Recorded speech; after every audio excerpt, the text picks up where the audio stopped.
ওই শুরু। সুপ্রিয় শিক্ষার্থীবৃন্দ, কেমন আছো তোমরা? আমরা আজ বৈশ্বিক মহামারী করোনার ছবলে সারাটা পৃথিবীর মতো বাংলাদেশে যারা আমরা বসবাস করছি তারাও একেবারেই নিস্তব্ধ হয়ে গেছি, নীরব হয়ে গেছি। পৃথিবীর 206টি দেশ এখন পর্যন্ত এই মহামারীতে আক্রান্ত হয়েছে,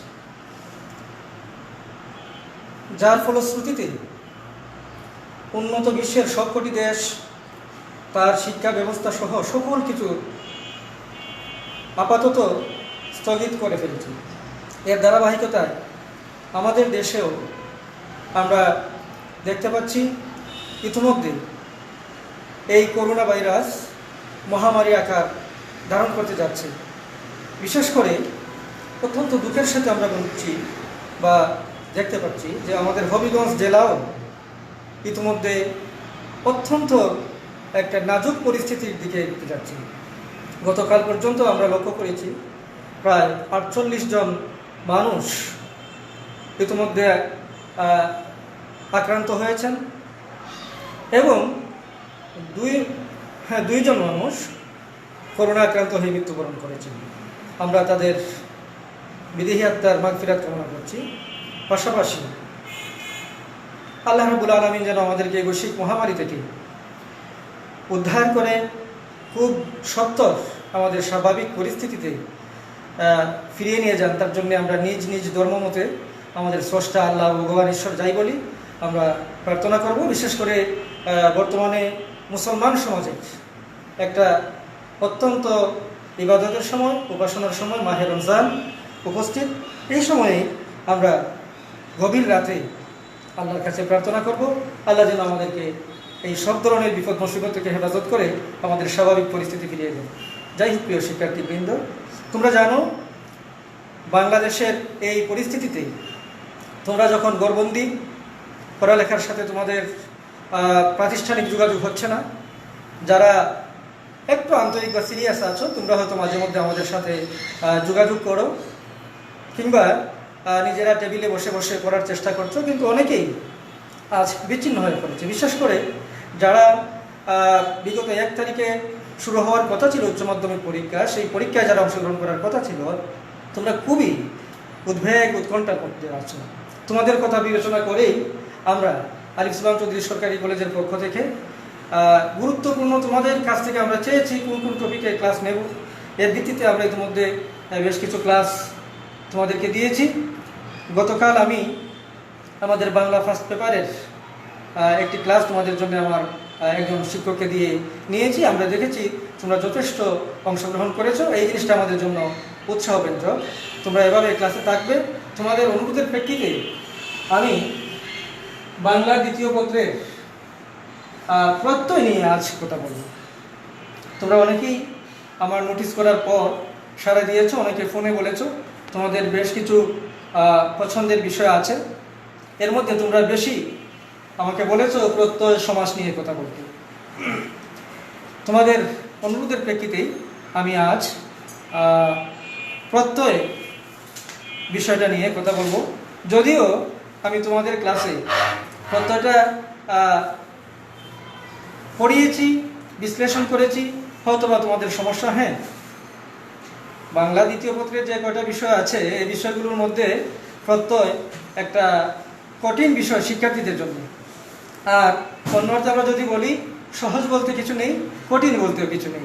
যারা মনোযোগী হয়, বোঝার চেষ্টা করে, পড়ার চেষ্টা করে, তাদের জন্য সব কিছুই সহজ। আবার যারা মনোযোগী হয়, যারা বোঝার চেষ্টা করে না, কেবলই গাইড নির্ভর পড়ায় ব্যস্ত থাকে, মনে করে যে আমরা পরীক্ষা দেবো তার আগে গাইড করে নেব, এরকম শিক্ষার্থীদের জন্য সকল বিষয়ই কঠিন হয়ে যায়। তো যাই হোক, আমি তোমাদের প্রত্যয় সম্পর্কে তোমাদের ধারণা ক্লিয়ার করার জন্যে আজকে খুব সহজ এবং সাবলীল করে উপস্থাপনের চেষ্টা করব। আশা করছি তোমরা মনোযোগ দিয়ে সাথে থাকবে এবং তোমাদের যদি কোনো প্রশ্ন থাকে তাহলে কমেন্টে আমাকে জানাবে। প্রিয় শিক্ষার্থীবৃন্দ,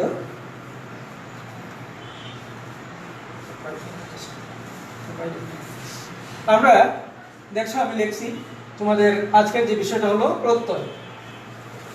প্রত্যয় ব্যাকরণের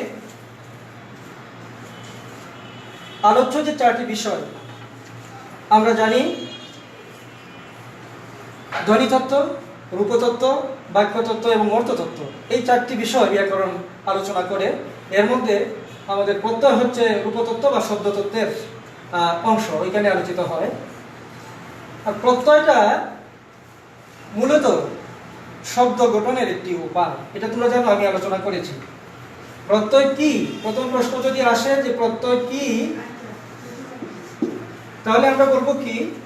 প্রথমত হলো প্রত্যয় বাংলা শব্দ গঠনের একটি প্রক্রিয়া। এর আনসারটা হবে এটা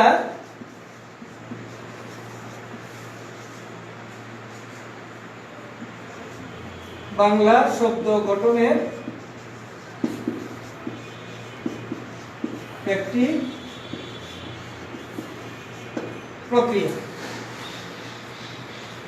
এখন বাংলা শব্দ গঠন কথাটা যদি আসে, প্রসঙ্গক্রমে আমাদের যেতে হয় যে বাংলা শব্দ গঠন কি। তোমরা জানো বাংলা শব্দ আমরা তিনটা দৃষ্টিকোণ থেকে বিভাজন করে থাকি বা বিভক্ত করা হয়: গঠনগত দিক, উৎপত্তিগত দিক আর অর্থগত দিক। গঠনগত দিক থেকে বাংলা শব্দ দুই প্রকারের হয়। এটা দুই প্রকারের হয়। একটা হলো মৌলিক শব্দ,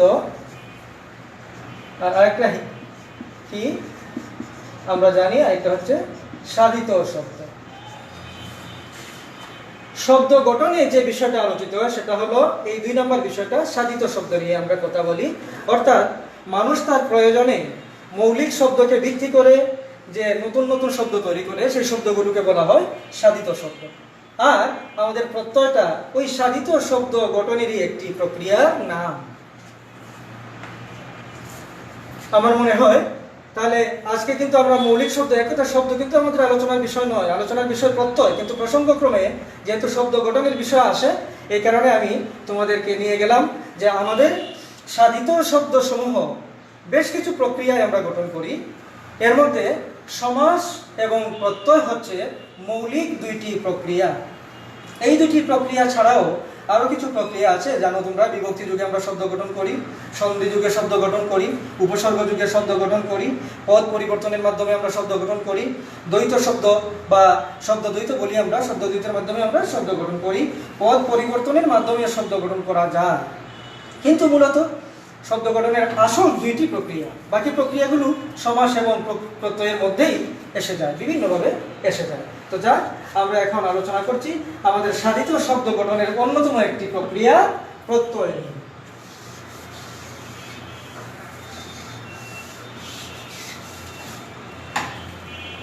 প্রত্যয় জানতে গেলে আসলে আজকের যে বিষয়টি প্রত্যয়, এইটার শিরোনাম হয়েছে প্রত্যয় এবং শিরোনাম হিসাবেই আমরা প্রত্যয় লিখেছি। কিন্তু প্রত্যয় জানতে গেলে প্রত্যয়ের পূর্বের যে অংশটা তার নাম হলো প্রকৃতি। দেখো এখানে আমি এরো দিয়ে এখানে প্রকৃতি লিখে রেখেছি। এর মানেটা কি? মানেটা হলো প্রত্যয় যার সাথে যুক্ত হয়, প্রত্যয় যেখানে যুক্ত হয়, প্রত্যয় যুক্ত হওয়ার যে বীজ, সেই বীজটার নাম হলো প্রকৃতি। সুতরাং প্রত্যয় জানতে গেলে প্রথমেই আমাদের চলে যেতে হচ্ছে প্রকৃতির কাছে। এখন প্রকৃতি কি এ বিষয়ে আমি আলোচনা করব। এর আগে তোমাদের নিশ্চয় তোমরা জানো, তোমাদের সিলেবাস সম্পর্কে আমি বলেছি। তোমাদের সিলেবাসে বাংলা দ্বিতীয় পত্রে 100 নম্বরের মধ্যে 30 নম্বর সরাসরি ব্যাকরণ। এই 30 নম্বরের মধ্যে সমাস, প্রত্যয় আর উপসর্গ, এই তিনটে বিষয়ে নাম্বার থাকবে তোমাদের 5। সমাস, প্রত্যয়, উপসর্গ, এই 3 বিষয়ে নাম্বার হলো 5।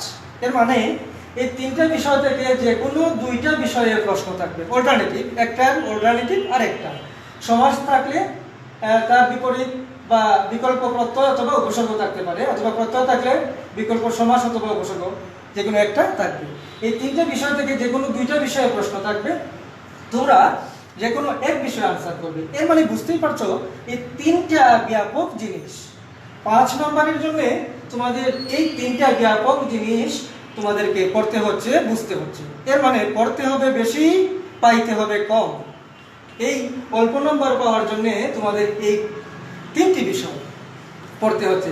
অবশ্য আমি তোমাদের ক্লাসে শেষ করেছি। যাই হোক, এই তিনটার মধ্যে তুলনামূলক কম খেটে খুঁটে সহজে বোঝা যায় উপসর্গ।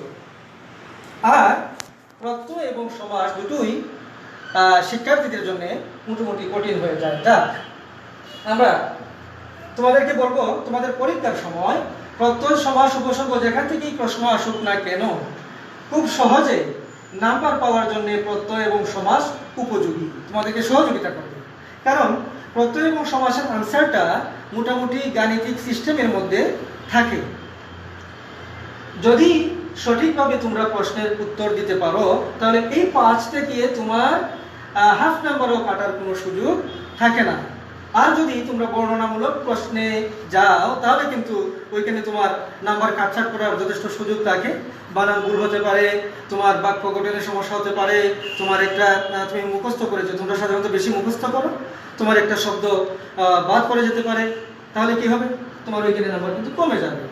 যে কারণে প্রত্যয় কিংবা সমাসের মধ্যে যদি তোমরা আনসার করো, তাহলে সম্পূর্ণ নাম্বার পাওয়ার তোমাদের যথেষ্ট সম্ভাবনা থাকে।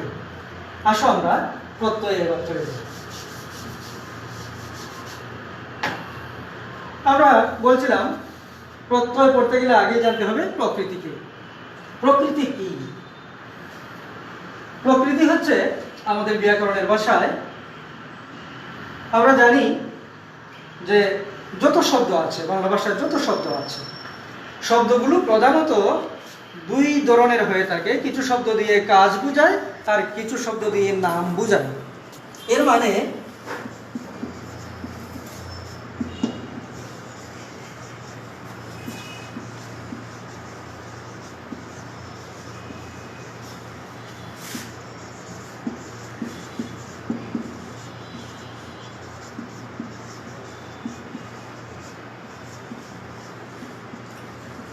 ক্রিয়াবাচক বা নামবাচক শব্দের মূল অংশকে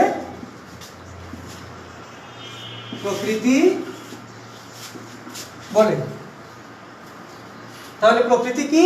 প্রকৃতি হলো ক্রিয়াবাচক বা নামবাচক শব্দের মূল অংশ। ক্রিয়াবাচক বা নামবাচক শব্দের মূল অংশ। তোমাদেরকে আমি বিশেষভাবে করব, তোমাদের দৃষ্টি আকর্ষণ করব, তোমরা প্রকৃতিটা বোঝার চেষ্টা করবে। কারণ প্রত্যয় নির্ণয়ের মূল চাবি, মূল কিওয়ার্ড কিন্তু এই প্রকৃতি। প্রকৃতিকে যদি চিনতে পারো, তাহলে প্রত্যয় চেনা তোমাদের জন্য সহজ হয়। প্রকৃতি না চিনতে পারলে প্রত্যয় চেনা যায় না। কেবলই মুখস্থ নির্ভর পড়ালেখার উপর তোমাদের থাকতে হবে। এজন্যে আমি তোমাদেরকে বলবো, যদি তোমরা কোনো কিছু না বুঝো বা কোনো প্রশ্ন থাকে, তোমরা কমেন্টে আমাকে জানালে আমি তোমাদের উত্তর দেওয়ার চেষ্টা করবো, অথবা পরবর্তী ক্লাসে তোমাদেরকে আমি বোঝাবার চেষ্টা করবো। তাহলে প্রকৃতি কি? ক্রিয়াবাচক বা নামবাচক শব্দের মূল অংশ। আসো আমরা একটা উদাহরণ থেকে খুব সহজে এটা বুঝে নিই। উদাহরণটা মনে করো, হাতল একটা শব্দ। হাতল একটা শব্দ। হাতল শব্দটা কি ধরনের? এখানে দুই ধরনের শব্দটা বলছি, ক্রিয়াবাচক একটা আর নামবাচক একটা। তাহলে হাতল দ্বারা কি বোঝাচ্ছে, ক্রিয়াবাচক নাকি নামবাচক? আমরা সহজেই নাম বুঝি, অর্থাৎ হাতের সংস্পর্শ বা হাতের সম্পৃক্ত। হাত দ্বারা আমরা যা ধরি তাকেই বলা হয় হাতল। তাহলে এটা কি? নামবাচক শব্দ। এই শব্দটাকে যদি আমরা ভাঙি, তাহলে কি পাচ্ছি? হাত যোগ অল। এই দেখো, তাহলে হাতল যে নামবাচক শব্দটা, এই শব্দটার মূল অংশ হচ্ছে হাত। এর মানে আমাদের প্রকৃতির উদাহরণটা হচ্ছে হাত। আমরা যে সংজ্ঞা দিলাম, সংজ্ঞায় কি বলছি? ক্রিয়াবাচক বা নামবাচক শব্দের মূল অংশকে প্রকৃতি বলে। তাহলে উদাহরণ যেটা দিলাম আমরা যেমন দিয়ে, এই উদাহরণে হাতলের, হাতল শব্দটাকে ভেঙে আমরা মূল অংশ পেলাম কি? হাত। তাহলে প্রকৃতি কোনটি? এই হাতটা হলো প্রকৃতি। আরেকটা উদাহরণ দিই আমরা, যেহেতু দুই ধরনের শব্দের কথা বলেছি। মনে করো আমরা যদি বলি চলন্ত,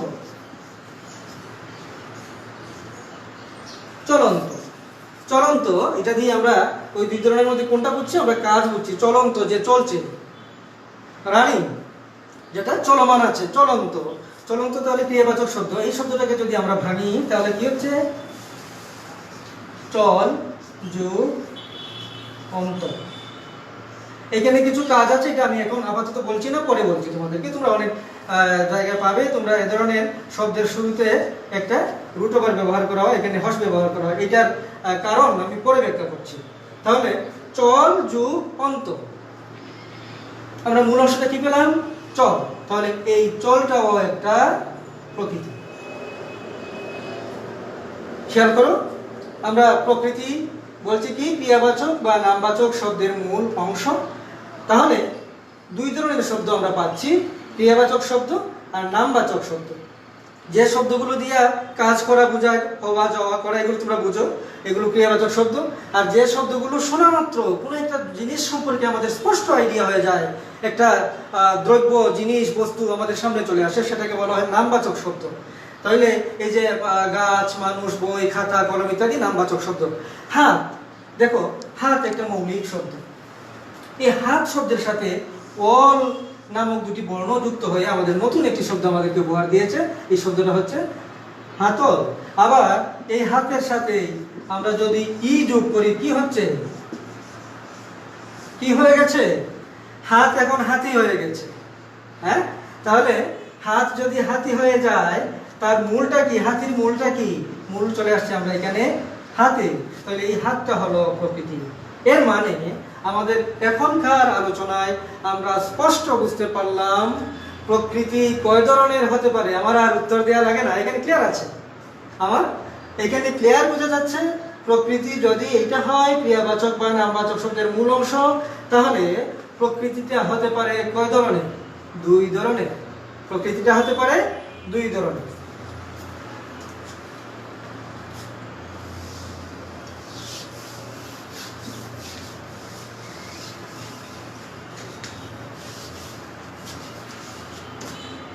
আমরা সংজ্ঞা থেকে বুঝতে পারলাম এই প্রকৃতি হলো দুই ধরনের। একটা প্রকৃতির নাম হলো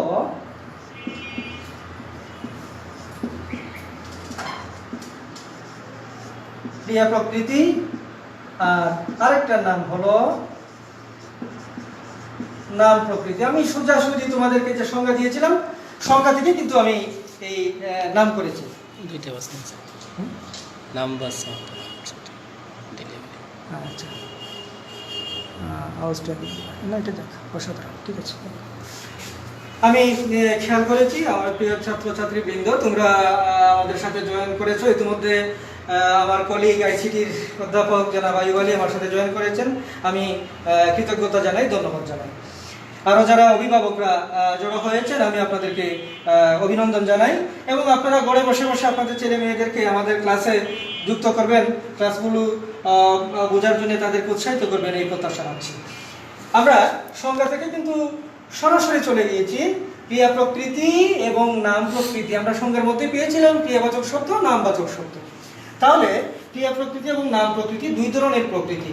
আমি তোমাদেরকে ক্লাসে উদাহরণ দিয়েছিলাম, মনে করে দেখো। আমি বলছিলাম বর, বরের সাথে যারা যায় তাদেরকে বলি আমরা বরযাত্রী।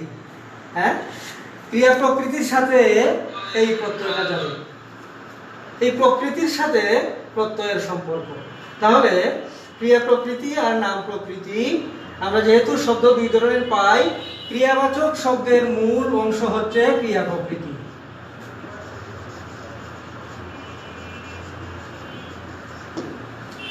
ক্রিয়াবাচক শব্দের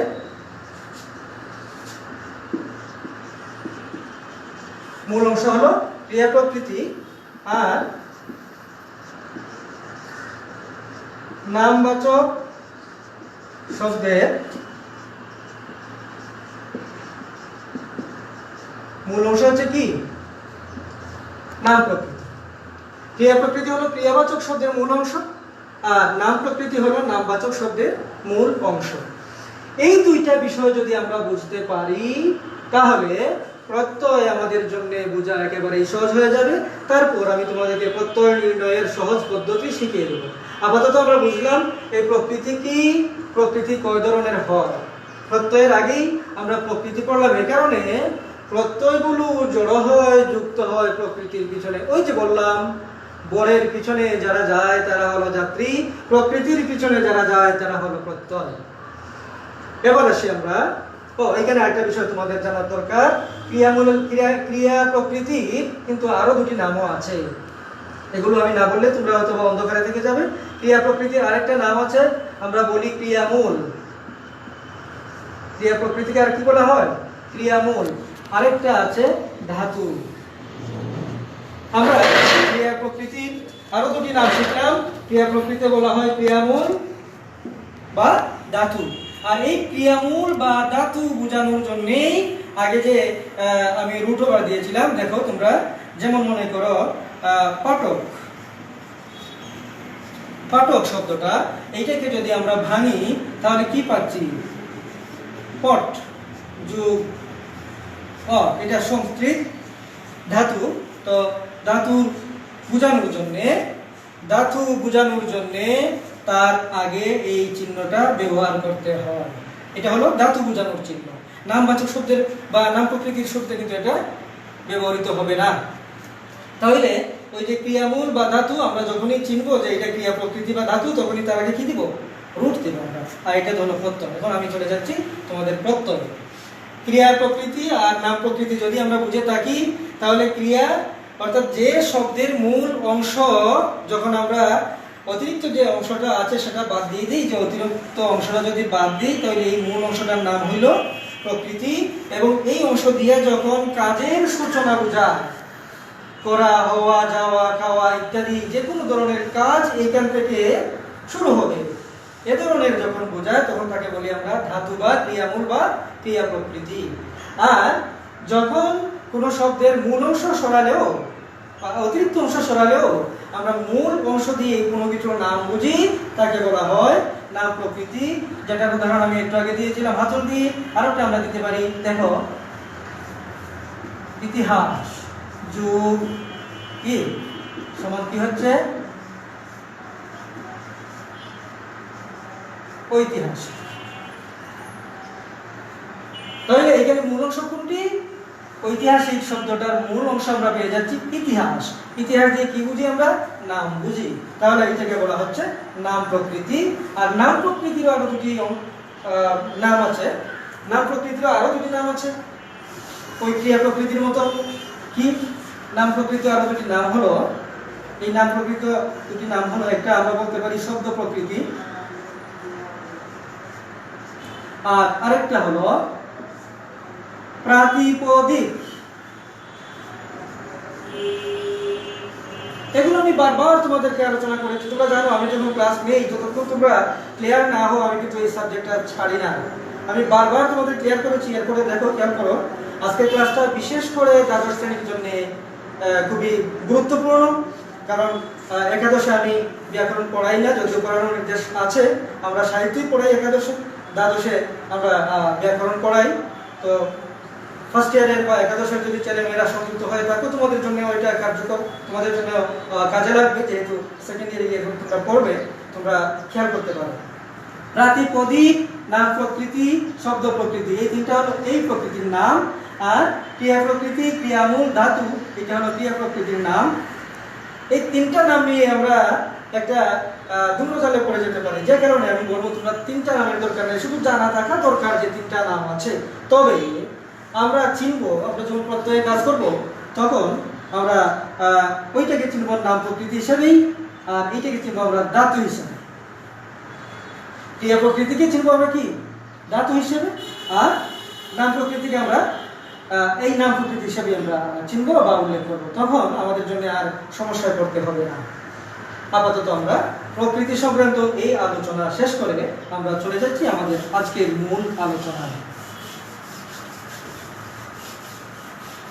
প্রিয় শিক্ষার্থী, তাহলে তোমরা বলতে পারো এতক্ষণ আমরা যে আলোচনা করলাম তা কি মূল ছিল না? অবশ্যই এটা ছিল মূলের মূল। এটা ছিল মূলের মূল। প্রত্যয় কি? প্রত্যয়ের প্রশ্নটা কি থাকে।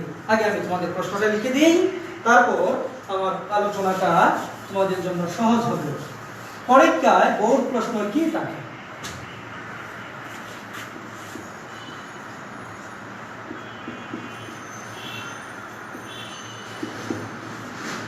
পরীক্ষায় বোর্ড প্রশ্নটা থাকে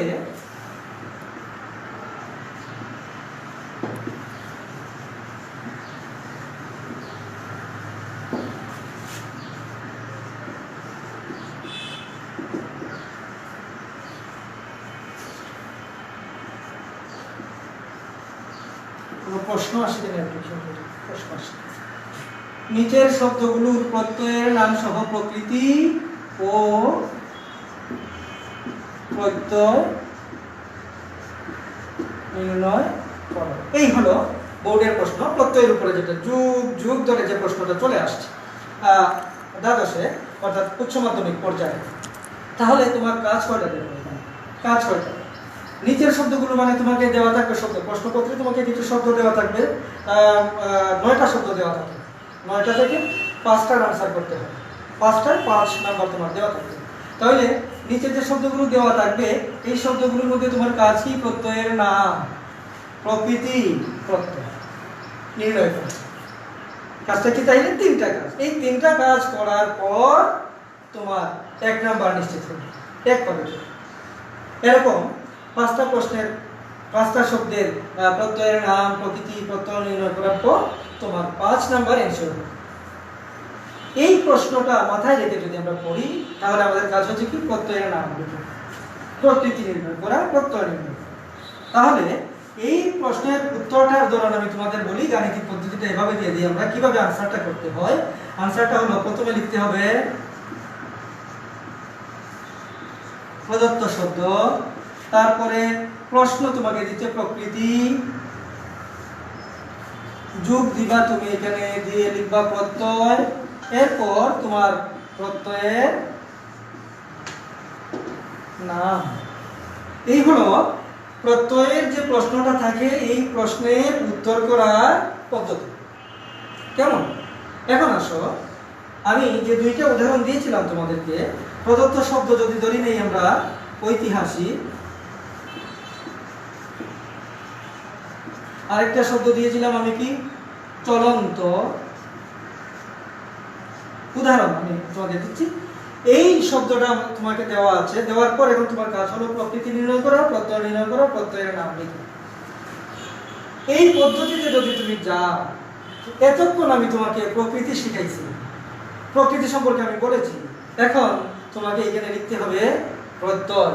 প্রত্যয় কি? তাকে আমরা আনসার করেছি না, এখন পর্যন্ত আমরা আলোচনা করিনি। আমরা এখন যাব প্রত্যয় কি, এরপরে প্রত্যয়ের নাম তুমি কোথায় পাবা। প্রত্যয় কি যখন আলোচনা করব তখন চলে আসবে ধারাবাহিকভাবে এই প্রত্যয়ের নাম।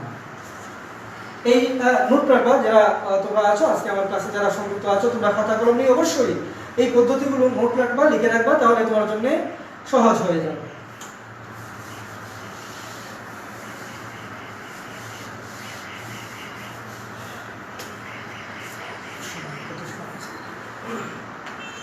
এবার আসছে আমরা প্রত্যয়। প্রত্যয় কি? প্রত্যয় কি এই প্রশ্নে আগে আমি একটা চুম্বক উত্তর দিয়েছিলাম। প্রত্যয় হলো বাংলা শব্দ গঠনের একটি প্রক্রিয়া। এটা হলো তার পরিচিতি। প্রত্যয় কি? আমরা এক কথায় উত্তর দেব, এটা হলো বাংলা শব্দ গঠনের একটি প্রক্রিয়া। এখন আমাদের আলোচ্য পাঠের অনুপাতে প্রত্যয় বলতে আমরা কাদের চিনব, কাকে চিনব, এই প্রশ্নে আমরা আসি। প্রত্যয় হলো কিছু বর্ণ বা বর্ণ সমষ্টি। ওই যে আগে বললাম আমরা প্রকৃতি, দেখো যে বর্ণ বা বর্ণ সমষ্টি প্রকৃতির শেষে যুক্ত হয়ে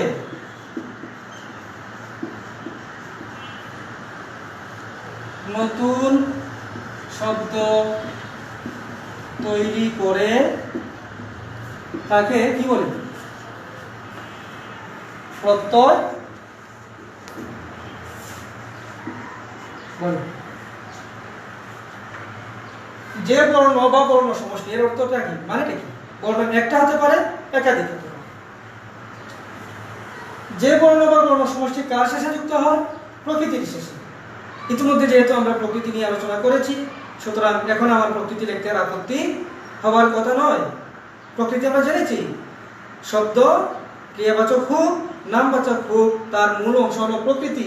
এই প্রকৃতির শেষে যে বর্ণ বা বর্ণ সমষ্টি যুক্ত হবে তাদেরকেই বলা হয় প্রত্যয়।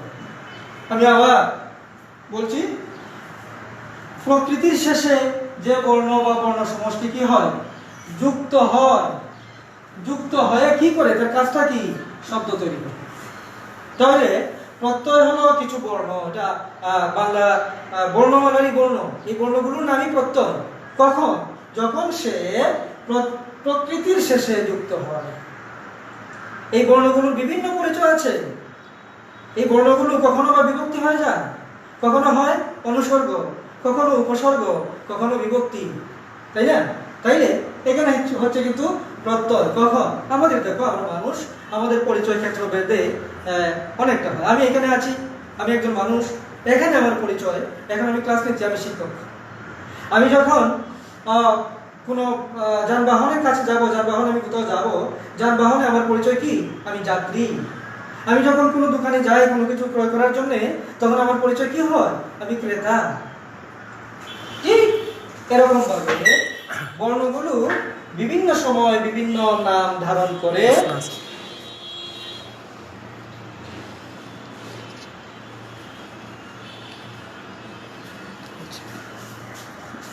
জি, কি হবে? প্রত্যয় কি?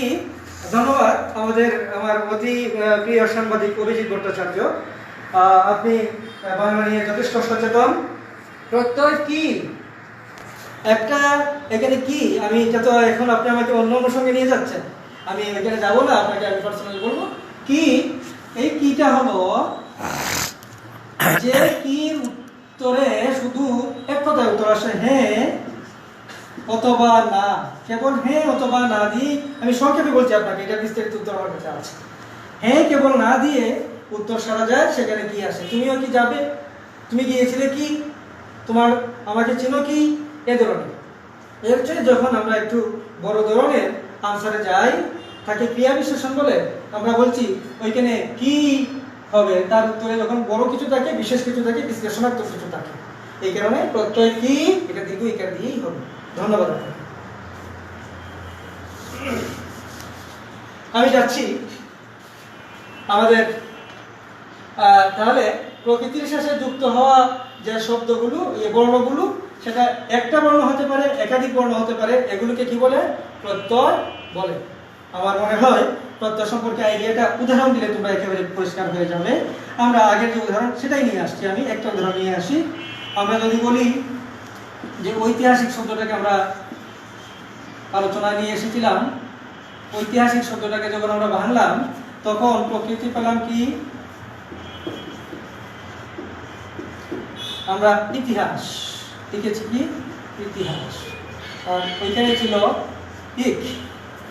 দেখো শব্দটা কি? ঐতিহাসিক।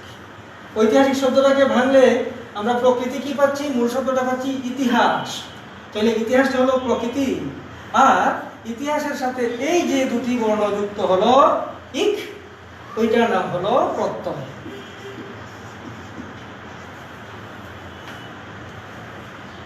ইতিহাসের সাথে যুক্ত হওয়া কি? ইক। আমি দেখি, আরো দেখাই আমরা। মনে করো আরেকটা উদাহরণ দিয়েছিলাম আমি, হাতল। হাতলকে যদি ভাঙি, আমরা প্রকৃতি পাচ্ছি হাত, তার সাথে যুক্ত হয়েছে অল, এই অলটা হলো প্রত্যয়। ঠিক এভাবে আমরা বলছিলাম চলন্ত, এটাকে যদি ভাঙি তাহলে চল যুগ অন্ত, এটা হলো প্রত্যয়। কোনটা প্রত্যয়? অন্ত, অল, ইক। তাহলে আমরা দেখতে পাচ্ছি এখানে আমি কিন্তু বর্ণ সমষ্টি দিয়ে উদাহরণ দিচ্ছি। একটা বর্ণ দিয়ে একটু উদাহরণ দিই। হাত যুগ আ, হাত যুগ আ হয়ে যাচ্ছে কি? হাতা। এই হাতা শব্দটাকে বাংলা আমরা পাচ্ছি হাত যুগ আ, এই আও একটা প্রত্যয়। তাহলে আমরা দেখলাম প্রত্যয় একটি বর্ণ হতে পারে, একাধিক বর্ণ হতে পারে। এ কারণে আমরা বলেছি যে বর্ণ বা বর্ণ সমষ্টি প্রকৃতির শেষে যুক্ত হয়। এরা প্রকৃতির শেষে যুক্ত হলো অন্ত, অল, আ। এভাবে প্রত্যয় কিন্তু নির্দিষ্ট কোনো বর্ণ বা বর্ণ সমষ্টি নেই, যে কোনো বর্ণ প্রত্যয় হতে পারে যদি সে প্রকৃতির শেষে যুক্ত হয়। যখনই প্রকৃতির শেষে যুক্ত হয়ে কি করবে, প্রত্যয়ের কাজটা কি পেলাম আমরা, শব্দ গঠন করবে। যখন সে প্রকৃতির শেষে যুক্ত হয়ে নতুন একটি শব্দ গঠন করবে তখনই তাকে আমরা বলবো প্রত্যয়। প্রিয় শিক্ষার্থী, নিশ্চয় তোমরা প্রত্যয় সম্পর্কে আইডিয়া পেয়েছ। পাশাপাশি আমি না বললেও ইতিমধ্যে তোমরা যারা একটু গভীর চিন্তা করে বুঝতে পেরেছ প্রত্যয় কয় ধরনের হতে পারে, প্রত্যয় কয় প্রকারের হতে পারে বুঝতে পারছো নিশ্চয়। কারণ প্রকৃতি দুই ধরনের, আর প্রত্যয় যুক্ত হয় প্রকৃতির শেষে। প্রত্যয় যুক্ত হয় কার শেষে, প্রকৃতির শেষে। আর প্রকৃতি আমরা পড়ে এসেছি দুই প্রকার, নাম প্রকৃতি, ক্রিয়া প্রকৃতি। অতএব সহজেই অনুমান করা যায় প্রত্যয় হবে দুই প্রকার।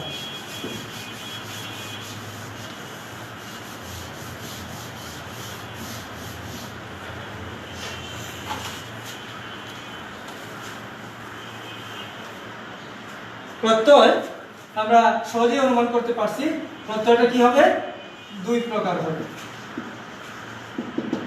এক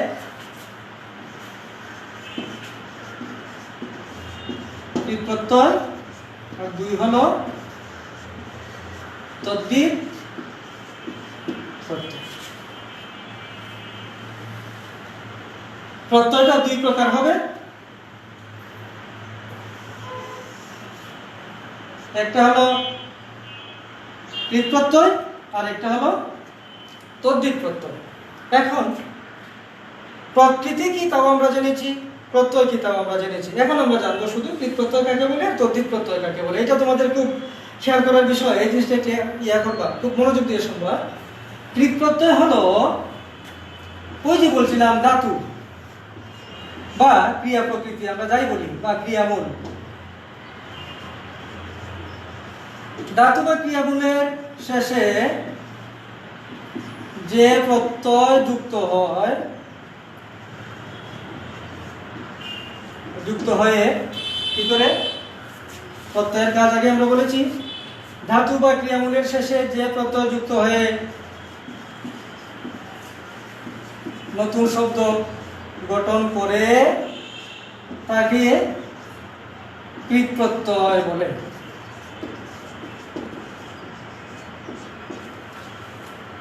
কৃত প্রত্যয়টা কি তাহলে, ধাতু, ওই যে আগে আমরা পড়ছিলাম ক্রিয়া প্রকৃতি বা ধাতু বা ক্রিয়ামূল, ওই ধাতুর শেষে যে প্রত্যয়টা যুক্ত হয় তার নাম হলো কৃত প্রত্যয়। উদাহরণ তোমাদের আগের উদাহরণ থেকে আমি তোমাদের দেখাচ্ছি, প্রয়োজনে আরো অনেক শব্দ আমি দিব তোমাদের প্র্যাকটিস করার জন্য। দেখো আমরা দিচ্ছি চলন্ত। চলন্ত শব্দটাকে যখন আমরা ভাঙি তখন কি পাই, প্রথমে চল, তারপরে এখানে লয়ের শেষে একটা ও আছে, আমরা জানি প্রত্যেকটা ব্যঞ্জনের শেষে একটা ও থাকে। চলন্ত, এখানে অন্ত। এই তাহলে এই যে অংশটা, এটা দিয়ে আমরা কি বুঝছি, ওই যে ধাতু, এটা ধাতু। কেন, যে প্রকৃতি দিয়ে কাজের সূচনা বোঝায়, এটা হলো ধাতু। আর ধাতু বোঝানোর জন্য আমরা এই চিহ্নটা ব্যবহার করি। তাহলে চল যুগ অন্ত, তাহলে ক্রিয়ামূলের শেষে আইসা অন্ত যুগ হয়েছে, ক্রিয়ামূলের শেষে এসে অন্ত যুগ হয়েছে। অথবা এই অন্তটা হবে কি, কৃত প্রত্যয়। এখানে প্রত্যয় কোনটা, অন্ত। এই প্রত্যয়ের নামটা কি, কৃত প্রত্যয়। ব্যাস, আমরা আপাতত কৃত প্রত্যয় জেনে গেলাম। রইল কি, দুই নাম্বারটা ছিল আমাদের তদ্বির প্রত্যয়।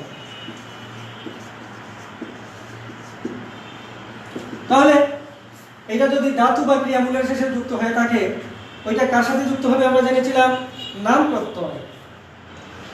তাহলে নাম প্রকৃতির শেষে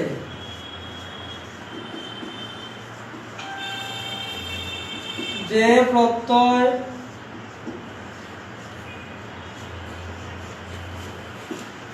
যুক্ত হয়ে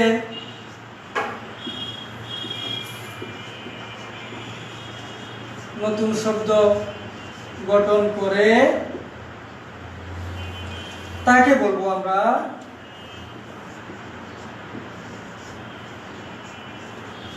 তদ্ধিত প্রত্যয় বলে।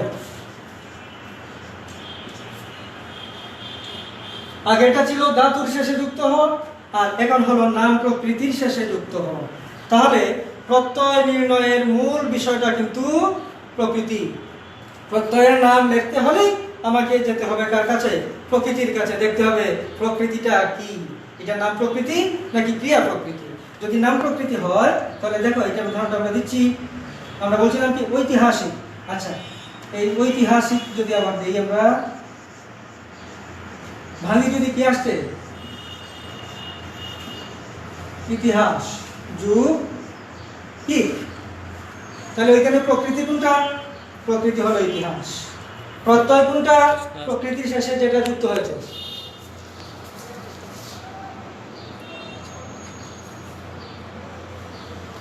আমি বলেছি এই চিহ্নটা হয় ধাতুর জন্য। কি ওহির যেন নামটা কি যেন? ইমন। ইমন। ইমন, তোমার প্রশ্নের উত্তরটা শোনো। এই যে চিহ্নটা দিয়েছি আমরা, এটা ধাতু বোঝাবার জন্য, ক্রিয়া প্রকৃতি বোঝাবার জন্য, ক্রিয়ামূল বোঝাবার জন্য। যখন আমরা ক্রিয়ামূল, ধাতু বা ক্রিয়া প্রকৃতি চিনব, সেটা চেনার জন্য, চিনাবার জন্য আমরা রুট ব্যবহার করব। এটা হলো ধাতুর চিহ্ন। ধন্যবাদ। তো নতুন শব্দ গঠন করছে কি? নাম প্রকৃতির শেষে যুক্ত হয়ে। এখানে দেখো ইতিহাস একটা নাম প্রকৃতি, এটার শেষে যুক্ত হয়েছে ই নামক প্রত্যয়। সুতরাং এইটার নাম হবে কি? এটার নাম হবে তদ্ধিত প্রত্যয়।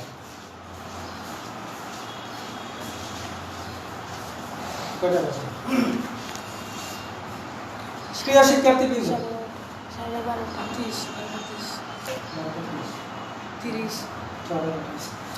তাহলে আমরা ঐতিহাসিক শব্দটাকে বিভাজন করলে পেয়ে গেলাম ইতিহাস, এর সাথে যোগ হয়েছে ই।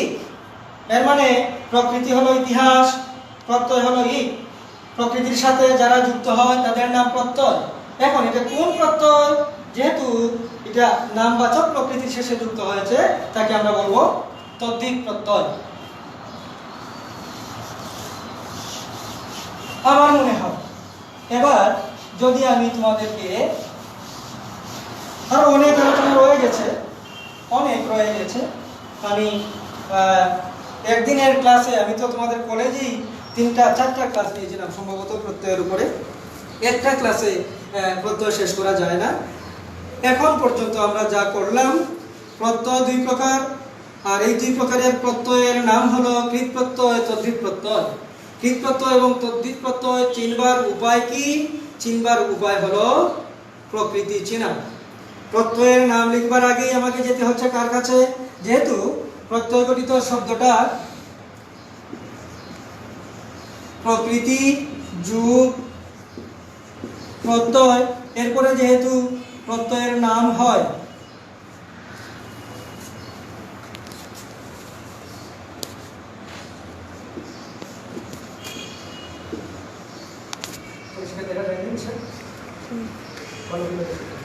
তাহলে প্রকৃতি যুগ প্রত্যয়, এই 2টা জিনিসের সমষ্টির নাম হলো গঠিত শব্দ, মানে প্রত্যয় গঠিত শব্দ। প্রত্যয় গঠিত শব্দ। তাহলে প্রত্যয় গঠিত শব্দের 2টি অংশ, একটা হচ্ছে প্রকৃতি, একটা হচ্ছে প্রত্যয়। এই প্রত্যয়ের নাম যখন আমরা লিখতে যাব, নাম লিখতে গেলেই আসতে হবে আমাকে এখানে। প্রত্যয়ের নাম লিখতে গেলে আসতে হচ্ছে কোথায়? আসতে হচ্ছে আমাকে প্রকৃতির কাছে। অর্থাৎ প্রকৃতি এটা কি? 2টা প্রকৃতি আছে, ক্রিয়া প্রকৃতি এবং ধাতু প্রকৃতি এবং নাম প্রকৃতি। আমাকে দেখতে হবে প্রকৃতিটার নাম নাকি ধাতু। যদি প্রকৃতি ধাতু হয়, তাহলে প্রত্যয় হবে কি? আর প্রকৃতি যদি নাম হয় তাহলে প্রত্যয় হবে তদ্ধিত। ক্লিয়ার? আমার মনে হয় এই বিষয়টাই তোমাদের চেনার বোঝার বিষয়, যে আমরা যখন কৃত প্রত্যয় বা তদ্ধিত প্রত্যয় নিয়ে সমস্যা করি, এটা কৃত প্রত্যয় না তদ্ধিত প্রত্যয়, কিভাবে আমরা লিখবো, এই লেখার সূত্রটা হলো এই প্রকৃতির কাছে চলে আসা। প্রত্যয়ের নামটা লিখতে গেলেই আমরা আগে সঠিকভাবে শব্দটা ভাঙা হলো আমাদের আসল কাজ। শব্দটা সঠিকভাবে ভাঙতে হবে, আর সঠিকভাবে ভাঙার পর আমি দেখব প্রকৃতিটা কি। প্রকৃতি যদি ধাতু হয় তাহলে হবে কৃত প্রত্যয়, প্রকৃতি যদি নাম হয় তাহলে হবে তদ্ধিত প্রত্যয়। আমার মনে হয় তোমরা আপাতত আজকে এতটুকু যদি চর্চা করো তাহলে আপাতত প্রকৃতি প্রত্যয় সম্পর্কে তোমাদের একটা ধারণা হয়ে যাবে। প্রত্যয় তোমরা নির্ণয় করতে পারবে। প্রত্যয়ের আরো অনেক কথা রয়ে গেছে, অনেক বিষয় রয়ে গেছে। আল্লাহ চাহেতু আমি যদি সুস্থ থাকি এবং সম্ভব হয় তোমাদের পরবর্তী ক্লাসে আমি প্রত্যয় শেষ করার চেষ্টা করব। প্রিয় শিক্ষার্থীবৃন্দ, তোমাদের কল্যাণে, তোমাদের জন্য, তোমাদের অনুরোধের প্রেক্ষিতে আমি আসলে এলাকায় নেই, আমি কলেজ এলাকায় নেই, মিরপুর এলাকায় নেই। আমি অনেক দূর থেকে তোমাদের জন্য এই একটি প্রতিষ্ঠানকে অনুরোধ করে এই ক্লাসরুমের ব্যবস্থা করেছি। তাদের বোধান্যতায়, তাদের উদারতায় আমি তোমাদেরকে আজকের এই ক্লাসটি দিতে পেরেছি। আমি দূরে থাকার কারণে আমার সাথে কিন্তু কোনো ইনস্ট্রুমেন্ট নেই, আমার সাথে পাঠ্যপুস্তক নেই, আমার সাথে তোমার একটা লাইভ প্রোগ্রামের জন্য যে ইনস্ট্রুমেন্টগুলো প্রয়োজন হয় তার কিছুই আমার কাছে নেই। আমার সাথে আমাকে এতক্ষণ হেল্প করেছেন নবীগঞ্জ ফিউচার গ্রুপের অন্যতম পরিচালক এবং আইসিটি শিক্ষক জনাব শামসুদ্দিন, ফিউচার গ্রুপের কর্ণধার জনাব সোহেল আহমদকে আমি কৃতজ্ঞতা জানাই, জনাব শামসুদ্দিনকে আমি কৃতজ্ঞতা জানাই। তারা আলিফ সুবহান কলেজের শুধু নয়, আমি মনে করি এই লাইভ প্রোগ্রামটা অনেক ছেলেমেয়েরাই দেখবে। তাদের কল্যাণে তারা আমাকে এই ক্লাস করার সুযোগ দিয়েছেন, আমাকে সহযোগিতা করেছেন। আমি তাদেরকে কৃতজ্ঞতা জানাই, অভিনন্দন জানাই। পাশাপাশি আজকের ক্লাসে আমাকে সহযোগিতা করেছে আমার মেয়ে আলিফ সুবহান সরকারি কলেজের একাদশ বিজ্ঞানের ছাত্রী তারা তাবাসসুম নিশাত। আমি তাদের সহযোগিতায় তোমাদের জন্য আজকের এই ক্লাসটি উপস্থাপন করলাম। যেহেতু কন্যার ঘরে, সেহেতু হয়তোবা মন মতো বা আরও গুছানো, আরও সাজানো আমি তোমাদেরকে ইচ্ছা থাকলেও ক্লাস দিতে পারছি না। তোমাদের প্রয়োজনে আমি সাথে আছি, সাথে থাকবো। সবাইকে শুভাশিস, শুভেচ্ছা জানিয়ে আমার ক্লাসে যারা আজকে অংশগ্রহণ করলেন সকলকে আমার পক্ষ থেকে আন্তরিক কৃতজ্ঞতা জানিয়ে, এবং যদি আমার আলোচনায় কারো কাছে কোনো ভুল ধরা পড়ে কিংবা কোনো প্রশ্ন থাকে, ইনবক্সে আমাকে প্রশ্ন করার জন্যে, আমার সমালোচনা করার জন্যে আহ্বান জানিয়ে আমি আজকে প্রত্যয়ের ক্লাস এখানেই শেষ করছি। আল্লাহ হাফেজ, ভালো থাকো তোমরা। আগামী ক্লাসে আমার সাথে থেকো। ধন্যবাদ।